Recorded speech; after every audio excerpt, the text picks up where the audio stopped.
everybody, John Collins, San Diego Realtor. I wanted to do a quick video today on Mello-Roos taxes. What are they and what do they mean for property owners and when you're buying and selling in San Diego real estate? First, a little bit of history. Mello-Roos taxes are a supplemental tax that you pay along with your regular property taxes. Back in the 70s, California passed Prop 13, which limited property taxes and their growth. Good thing for the property owners, but it also meant that by the early 80s, they were looking for ways to raise money for infrastructure projects, schools, plumbing, streetlights, street paving, all those things that improve a neighborhood. And what happened was a guy named Mello and a guy named Roos got together and they wrote some legislation that allowed areas to create what they called districts. CFDs is another term you'll hear for Mello-Roos districts. And those districts could then sell bonds and use that money for infrastructure projects, and the money was paid back over time by the property owners in that area via a Mello-Roos tax on their property taxes.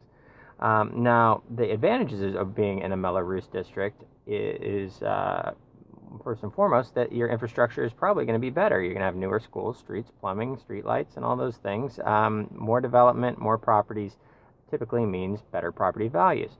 Disadvantage, of course, being that you are subject to paying that tax while you own the property, and then when you sell the property, you have to find somebody who will be willing to pay that additional tax as well. It's why they sometimes call Mello-Roos the property tax you choose. You are effectively volunteering to pay it by buying in that area.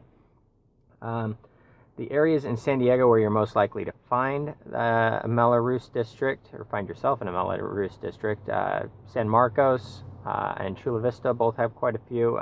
Poway also, although those are almost all associated with their award-winning school district. So probably, if you have a family, money you'll consider well spent.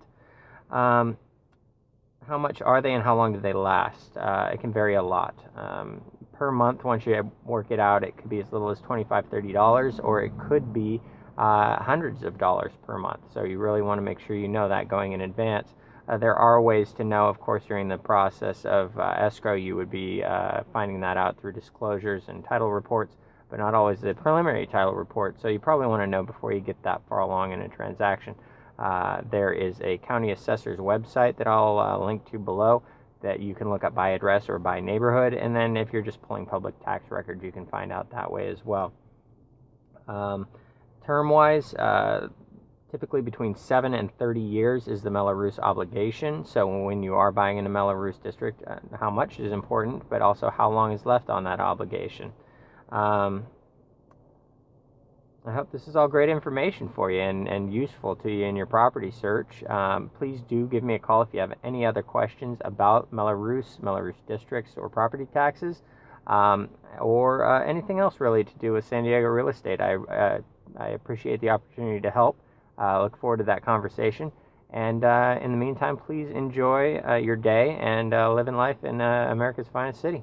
All right, take care.